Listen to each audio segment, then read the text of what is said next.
But you saw what he did, and like the Dolphins played the Rabbits the other night. That's not a State of Origin game. Yeah. But in and around the ball and getting a half opportunity is where he's a threat. He scored 4 tries. Yeah.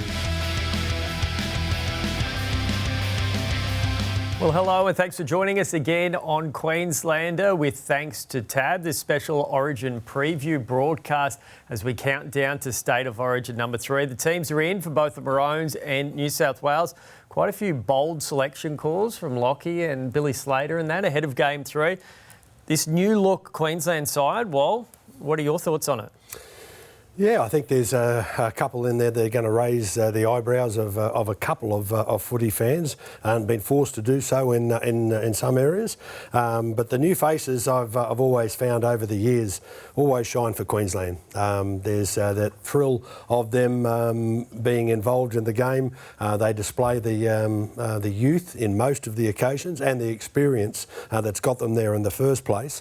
And certainly, I don't remember a Queensland guy that's come into the side and been disappointing. They've always realised that they've got a level that they've got to perform at, and they've probably deserved to be there, more importantly, and they display to everybody exactly why. The big one that stands out, fullback Locky, why the hammer over Reece Walsh, and how tough was that decision? Yeah, look, I think it's always tough when you got someone like Reece Walsh and the talent that he possesses to not have him in the 17. He's the 18th man. I think his game is still building. I don't think he's at his peak yet. Yeah. There's a couple of things he probably still, in his own game, he'd probably like to be doing better.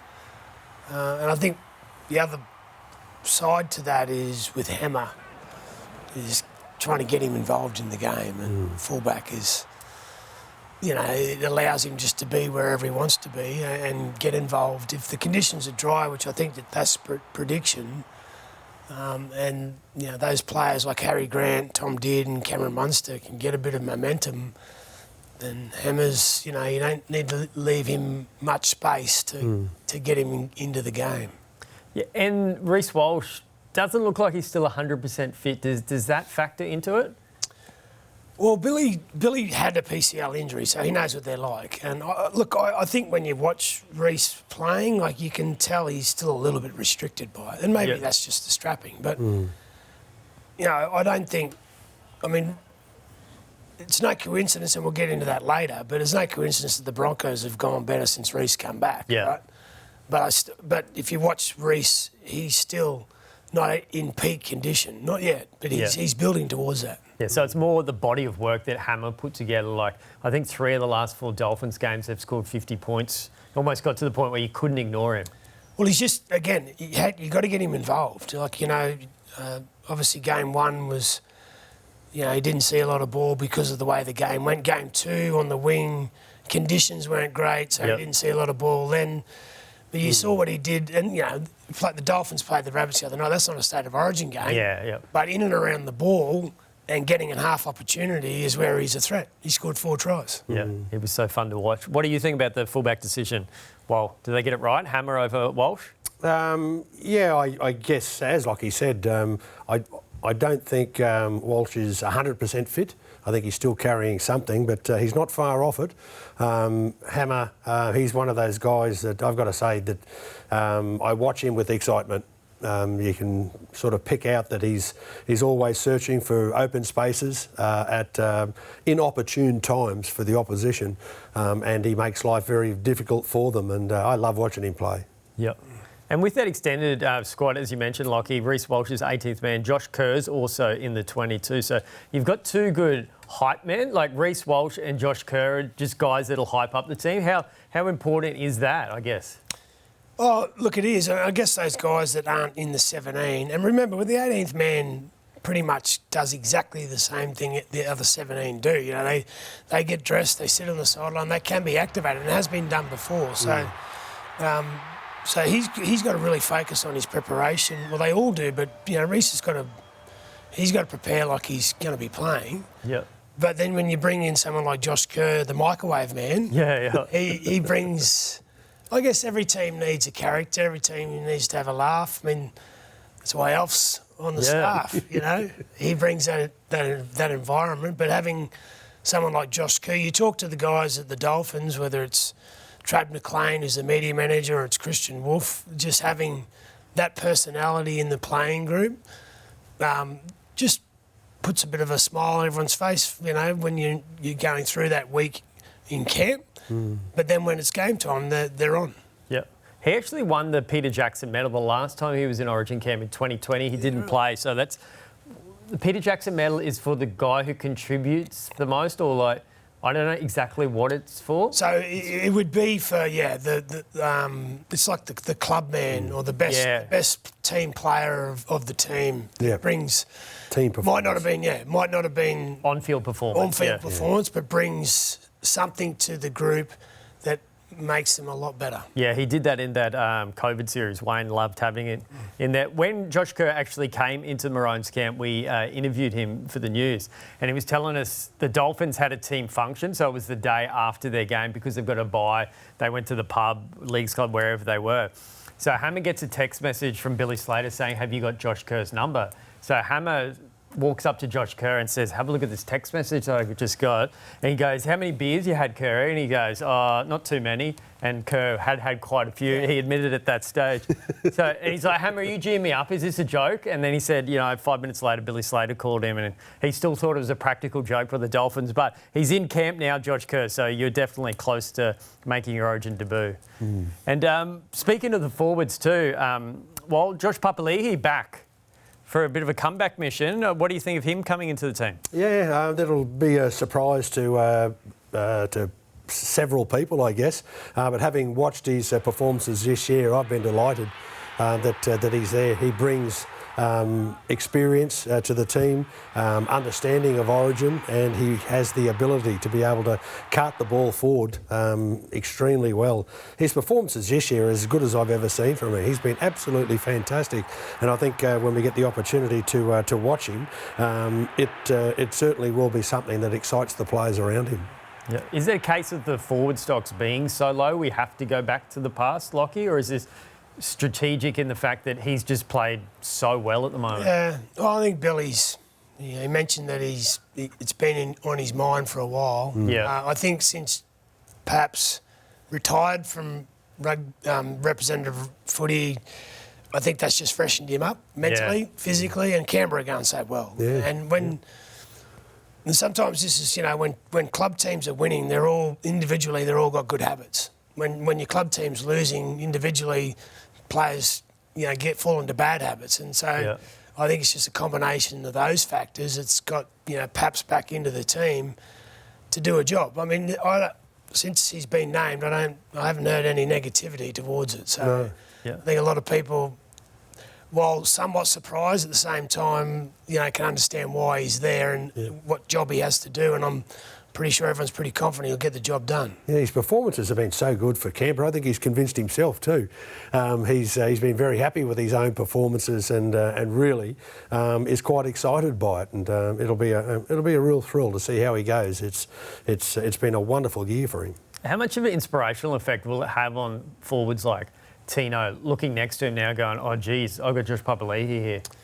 Well, I think that's the other part to it. It's the aura of him in the dressing room for the players he's playing with. Yeah. But it's also the respect the opposition would have for him as well. So there's no negatives towards Papa being there, and I'm sure. Well, he's a late starter into camp because he missed the birth of his fourth child. Yeah, on Friday. Friday, so he could be a part of the win against the Knights. And so he's, Bill's giving him a couple of days to... I don't think they train till Thursday anyway. So he'll be there for their first training session, so it won't disrupt it too much. As long as they can get over this bomb, whatever it is. The rain bomb? Bomb, we seem to be missing it. We copped it bad yesterday, the southeast Queensland, but it's blue skies here today. So it's pretty bad down south. Yeah, send it down to Sydney, but clear it up for game night next Wednesday night. Mate, I think it's his offloads this year. Yeah, that have been extraordinary. He's always carted the ball forward extremely well, but his ability to be able to create opportunities for those that support him has been really encouraging. interesting what a Blues coach, Laurie Daly, said too. So he said, every week for the past 15 years, I've been cheering him on because he's been playing for the Raiders. Laurie being a Raiders legend. And he's like, unfortunately, I'm going to have to go back to being the opposite. So Laurie Daly equally displeased and excited to have Josh Papali'i back. Another Cinderella story on the opposite end of the origin spectrum. Shibasaki makes his State of Origin debut at 27 years of age. He's played for 4 different clubs across the past 4 years. He was at the Broncos, had a bit of hiatus, went to the Knights. He was at the Cowboys for a bit, played a game for the Rabbitohs last year. You know, to me, this is one of the great alters in Origin history. It's an amazing story. Yeah, well, I guess there's the Ben Ikin story. But, you know, the different circumstances. This is given where Gemmett was at the start of this season. And I know for a fact there was times, you know, with the tough off-season they had, he wasn't far away from pulling the pin. Yeah. And here he is 6 months down the track and got himself an Origin jersey. So it's a credit to him that he hung in there and persisted. And I think the hard work has paid off and he's got a reward for his effort. I guess the next step now is it's one thing getting the jersey, it's now what you do in the jersey. Yeah, what do you think of that selection, Wal? Oh, it's been, I've got to say I was surprised by it. Yeah. But having, seen what he's capable of producing, and he doesn't lack experience. He won't be frightened. He's been there, done that before playing the big games, and it certainly will be something that I think will inspire him to a wonderful performance. Yeah. I've got a bit of a soft spot for him because he played for my junior club, Townsville Brothers, and went to the same high school I went to in Townsville. Shout out to all the students up there at Iggy Park. You'll see another Iggy Park boy make his Origin debut. But well, we talked about Hammer before. He's leading the comp with tries on 15 and Gemmett's at 12. Yeah, so he's second. Yeah. I guess when you first think about him, he's a big body and he's defensively he's very good. He's marked Crichton before. He'll be up against Crichton again this game. But this year, what's improved out of sight is his ability to be able to get the ball over the line. Yeah. So he scored doubles in his past 3 games for the Broncos. I saw a stat on the weekend. Only one player in the history of Broncos has scored 2 tries in 3 games in a row. Who do you reckon? Steve Reynolds. Yeah. You got me. Yeah. I was going to say, you played with him, Locky, but amazing that he is now beside him. So this time last year, we mentioned he didn't even have a contract. He was working as a youth support worker in Townsville, rediscovered his love of the game playing for the Townsville Blackhawks. Ironically, Blackhawks coached by a former Blue in Terry Campese. So we might have a Blue to thank for helping us get another Maroons debutant there in Shibasaki, but completely turned his life around. And he also said a telling moment last year when we interviewed him earlier during the week that the Broncos played the Cowboys up in Townsville last season. He was playing Queensland Cup. He went to the game because he obviously knows a lot of Broncos players coming through the under-20s. And he had a chat to Pat Carrigan, and Carrigan convinced him. He's like, mate, just come down and trial in the off-season, see what happens. You can live with me. I'll drive you to training. And he basically said that was the kick up the arse I needed. And he's turned his life around. And as you mentioned, Locky, he came to pre-season training. He also said in the interview, he got booted out of the session first week because he wasn't fit enough. So they said, you need to go away, work on your fitness. And he trained during Christmas and paid off. Yeah. Well, I think, Madge was, when he first came, he was trying to test everyone to understand how mentally tough, how resilient every individual was. And he, Gemmett was close to saying, well, this is too hard. Yeah. But he, like I said, he hung in there, got through the other side of it. And obviously the hard work that he's done has paid off, got him fit, got him confident. And, this is a credit to him. But as I say, it's one thing getting the jersey, it's now what you do in it. What you do with it, yeah. It's been a wonderful story. I agree with you, Locky. And he'll be, his heart will be pounding away. Getting dressed, getting ready to go out there when what becomes your greatest moment. So it'll be terrific, but he certainly deserved it. Yeah, I guess it's so daunting making your Origin debut, but your Origin debut in a decider in enemy territory. Like former captains yourself, what would you be doing to get around a player like this to ensure he doesn't get too nervous? Oh, you go, Will. I think you have the experienced guys spend short, sweet times periods with him. He is probably going to cop a little bit of what's the word? Be targeted by the opposition, or not so much targeted by the opposition. He'll be targeted by his own players, who will realise they've got a little bit of a job to do to ensure that when he goes out on the field, he is full of self-belief. Yeah, okay. He doesn't doubt himself one little bit. Just dropped the small little lines in there in praise. I'm sure there'll be a video session or two which shows exactly why he deserved his selection in the side. Just seeing a couple of the great plays that he's come up with. And it used to be a pretty common thing in the early days where the guys used to say, we all started in the same place. Yeah. We all had people that were full of doubt for us. We probably had doubt in ourselves at some different time.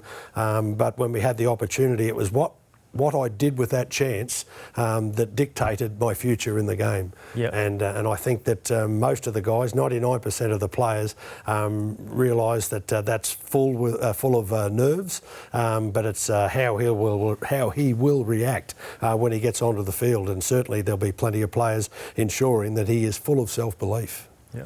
Yeah, I agree. I think giving self-belief, and I think having confidence going into the game is how well you prepare. Yeah. And the two guys that are going to be inside and outside him, he's going to have the captain inside him, Munster. So, that's probably a bit of a responsibility on Munster to be able to ease him into, what he's about to go into, and basically, make sure that he reminds him that he belongs in that situation, and just have a good week with their preparation. That'll give him confidence. Val will be outside him, so they're both experienced players, and not just in training and preparation, but in the game, he'll rely on those two a lot. So looking forward to it. Yeah, I think it's one of the great moments in Origin. Yeah. There'll be plenty of people south of the border that'll be predicting disaster, but this is something that's really special. Yeah. And Locky, it was said in the paper like the selection meeting was one of the longest ever. Was that true? Like you're having to go through plan A, B, C, D all over the place? Because I guess Sunday was equally hard because you had so many players in action. The Storm played, the Titans played and the Cowboys played. And I guess you got to wait for the medical report. Yeah, so I think this particular selection meeting was, late on Sunday night because, you got to wait for the fitness of all the players that are in contention. And I think most we're obviously looking at Murray Tuolangi potentially Cowboys, play on the wing, but his body's not in great shape at the moment, and so we had to get a bit of a pulse check on him before we had a few different scenarios at play, and in the end, we decided to, after a good hour's conversation on the phone, and then coming back and reconvening after an hour of thinking about things. That was, in the end, what we come up with. I mean, obviously, it's mostly driven by Bill. He's got to be obviously confident and comfortable with the team he's selecting. He's very diligent, Bill. So, as I said, we spoke for an hour. We went away and thought about it for an hour, and we came back, and that was what we landed on. Nice. And now we've got to come up with a game plan for Game 3. Looking back to Game 2, excellent in the first half, fell away in the second half. How do you try and replicate that first half performance for 80 minutes now, Wal? Well, you've got to start. You've got to start that way. We're talking 80 minutes, but it's the first 5, 10, 15 minutes of the game that will dictate terms for the time that follows. I'm sure that they'll be very wary of what's required and be concentrating 100% on following that. But to get 80 minutes worth, you've got to start with the first 10 or 15 and make sure that that's put in place. And I think that they will have put plenty of time and effort into the training sessions to make sure that they do need a very good beginning. They need to start well. If they don't, then it's pretty tough to follow it from there. I wouldn't watch the first half. Yeah, okay. I'd just watch the second half. Yeah. And go righto. Yeah. They were first half. Obviously we had a lot of penalties. Yeah. We had a lot of momentum. It was just we won't get that. Game 3. I actually, my prediction is there'll be very few penalties. Yeah. I think this game will just be let to go, flow from end to end. And so I would just basically pull apart the second half and go and look at the actions of everyone individually, or not individually, but look at the actions and the habits that's required from the coaching staff to win that set, to win those moments.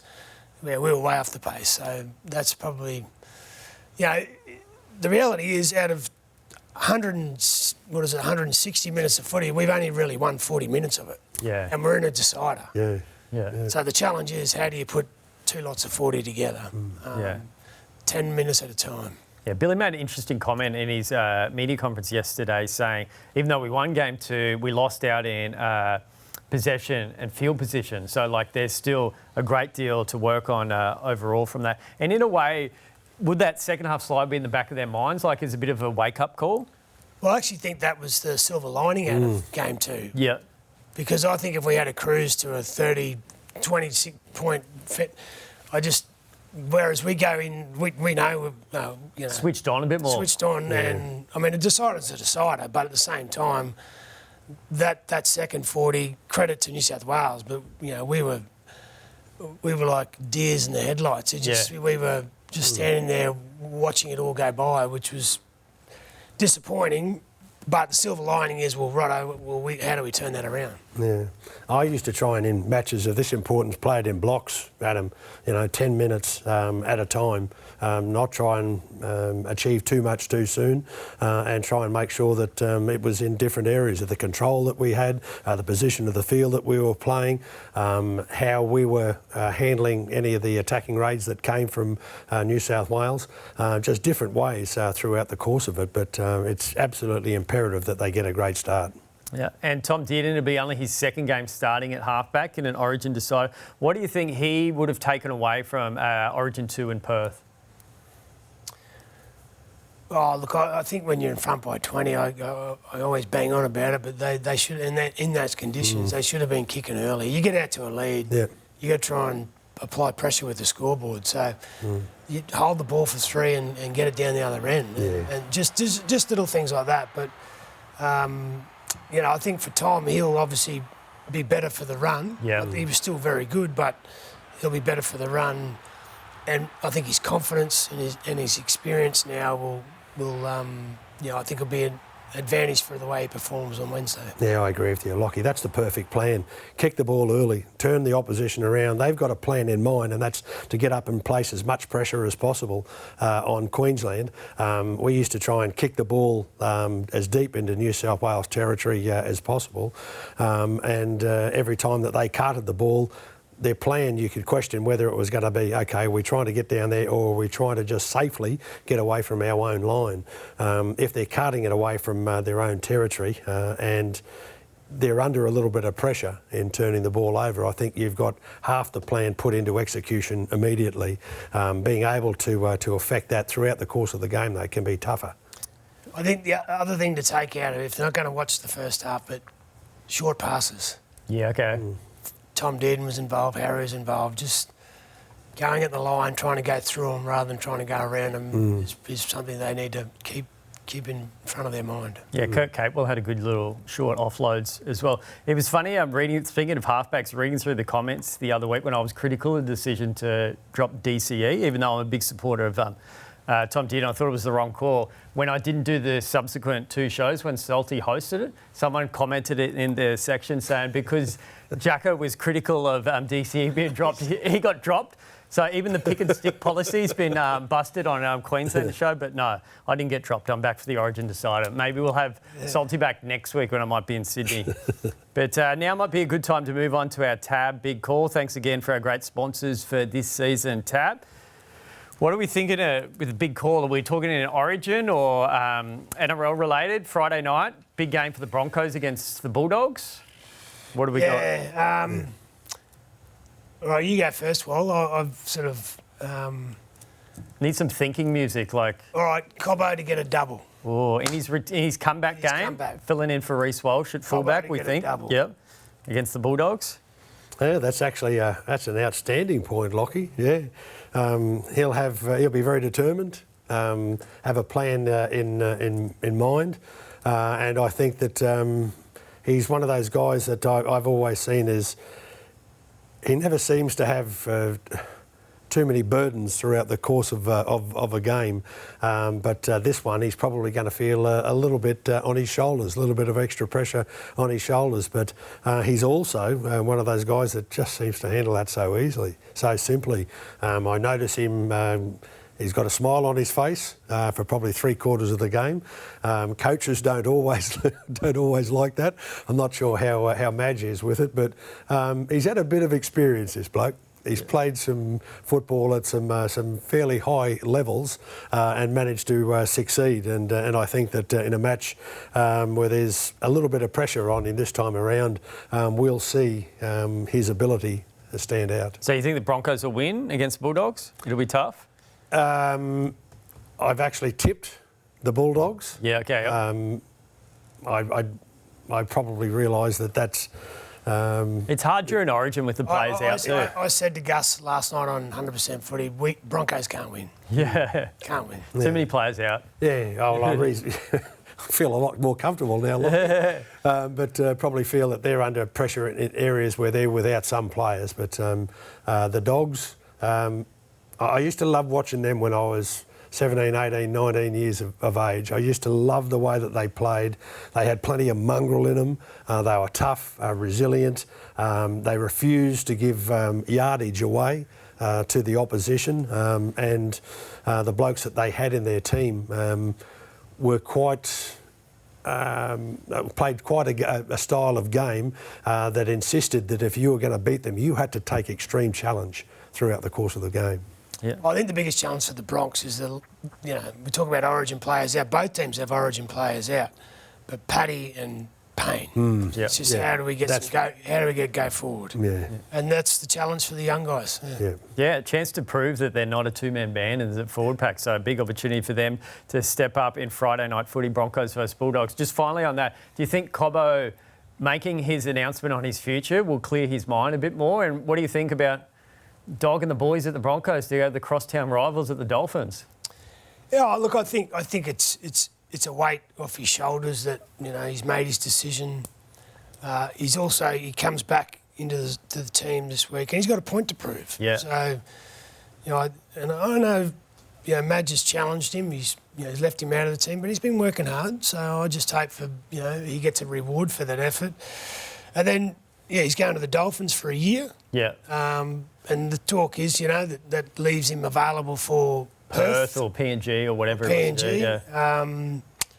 But look, I think we all understand and know what sort of talent Selwyn is. And I think we all want to see him reach his potential. So, he's just going to have to go a different direction from the Broncos at the minute. But that's not to say that he's not going to reach his potential. The Dolphins are going good. He's going to get good coaching over there. So I think just as a rugby league fan, wherever he goes, I just want him to see him happy and playing well. Yeah, 100%. Yeah, happy. That's the important word, Lockyer, isn't it? And I think that plenty of Broncos fans, whilst they hope that it doesn't do it against the Broncos, they're wishing him all the best. Yeah. They're hopeful, very hopeful that he's going to enjoy the rest of his career because part that's been on show since he first broke into first grade, it's been fantastic to watch. A great young player.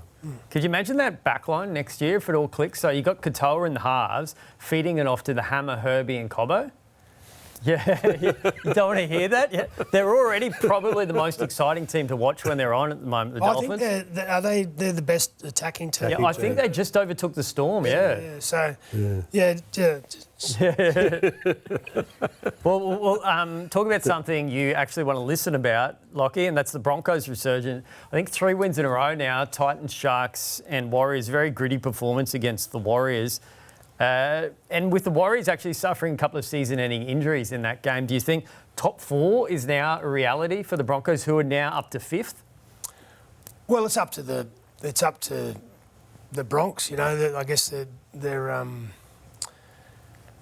I agree. I think the Warriors losing those players. But the Broncos can't rely on the Warriors losing games to get in the top 4. They've got to make it happen. And look, the last 3 weeks of, the comeback from against the Sharks.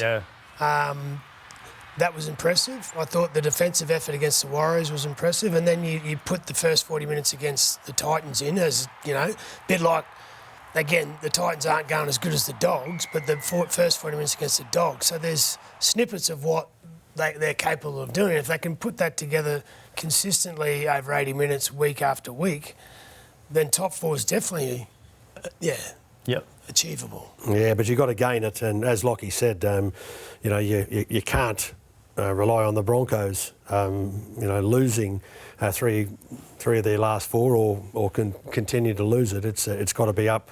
I think for Brisbane to produce their best with consistency. So the Warriors, they've lost some, but I think Brisbane's concentration is simply going to be on their own game. They've got to perform well each and every occasion they get the chance, and I've quite enjoyed watching them play.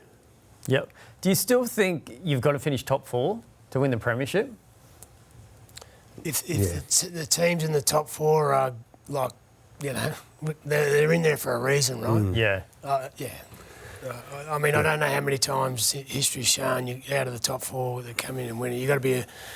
You got to be like a Penrith, I reckon, where you're capable, but you've had a rough year, or because you just won the last four premierships, or you've had a few injuries. So there's probably a team sitting outside the four that are capable based on the playing. Well, Penrith's one of them now that they're surging up the ladder. Yeah, they could be one. And to have those teams in front of you on the forcing a speed bump, that's not easy to get past them. So they've certainly got to make sure that they win the games and finish as high up the ladder as they possibly can. Yeah, especially look at the ladder now. I think from 5th down to 12th, it's only like 1 or 2 wins. So you can slide up or down very dramatically in the space of a week or two. Yeah. But Dolphins just back in the top 8 now too, so congratulations to them. And you know what I liked about that? Christian Wolf beat Wayne Bennett, so we can stop talking about this Wayne Bennett curse. So he finally got one up on him. He's with me on that? Wayne Bennett curse doesn't exist? Well, look, at the end of the day, what they're doing is not a fluke. Yeah. He's got them going well. They're defensively very physical and in attack. Like I said, I think they've just gone past the Storm as the best attacking team in the competition, and they are missing still a heap of players. Yeah, well, they hit the nail on the head at the end, Locky, when you said that. They're missing players. Got Blake still sitting out, missing in the next few games with injuries, and certainly when they're still able to perform at their best with those players not being called on, you've got to be extremely impressed with their performances. And now they've lost their 5/8. Cody Nikorima did his hammy in that game, so looks as that was a real sniper, that one. Yeah. It looks as though potentially Sean O'Sullivan's there, so they have got another half, but hopefully we see Cody Nikorima back within the next month or so. And just on the origin period for the Broncos, how does Madge manage the workloads of the likes of Adam Reynolds, who's been actually very consistent? I think he might have missed one game, Adam Reynolds, this year, or might have played all of them. So Reynolds and Walsh, how do you kind of manage them? Because they're the guys you really need fit coming finals time. Well, I mean, the upside, Reynolds hasn't played Origin. Yeah. Reece will go into, he's in camp, he'll be the 18th man. So physically, both of those guys, Walsh will be even though he's got the knee, physically he's probably feeling fresher than Adam, but mentally both of them should be in a good frame of mind. And it's not so much the physical part to this, it's the mind. And if they haven't played rep football and haven't played a lot of NRL, and that's in Reece's case, then mentally they're fresh and they're hungry. Yeah. And it looks as though they'll get Ben Hunt back potentially this week or the week after. So what a bonus that is, the back end of the season, having another experienced playmaker come into the side. Oh, yes. Yeah, well, that's fantastic. I think the key in the last few weeks has been having a bit of stability in their spine. Yeah. Ezra's come back, stayed there. Reece is now back, stayed there. So we always say having continuity and consistency in that spine, that has a long way to getting a team performance that's consistent. So bring in Ben Hunt, as long as they all stay fit, it feels good. Yeah, the big decision now will be the dummy half rotation, because you'd assume that Ben Hunt comes back and plays number 9, so someone will have to make way, whether it's a Corey Pakes or Billy Walters. But alternatively, That's a good headache to have, having too many players. Yeah, and I think they've gone okay. They've done a pretty good job in at dummy half, and to have that many players contesting the one spot, I think the coach has got a smile on his face there. Yeah, I think Billy Walters' 100th NRL game this weekend, so a huge achievement for him, especially considering you had that nepotism talk when Kevy was coach. And I think Billy Walters has really proven himself as an NRL player the last couple of years. Yeah, and I think I've been super impressed with him this year. You know, there's a lot of reasons for him to be a little bit down, but he's just got on with it. And I think his performances have been great. He had spark when he comes off. He gets the odd 40-20 out there. He's got a kicking threat. So, again, I've wrapped him a couple of times, but it's a credit to him, the way he's reacted, with the team this year. Yeah, I agree with you, Lockyer, on the 40-20s, how he's made his way out of dummy half to put that kick in place, and that's fantastic. And when an opposition gets stung by that takes a long time for them to recover from. Yeah, hopefully there's more highlight for you Broncos fans coming up. Friday night footy live and free on Nine's Wide World of Sports. The Bulldogs against Brisbane. Then the following Wednesday, the big one, State of Origin 3, when Queensland hopefully wrap up the series against the Blues. We'll catch you next week.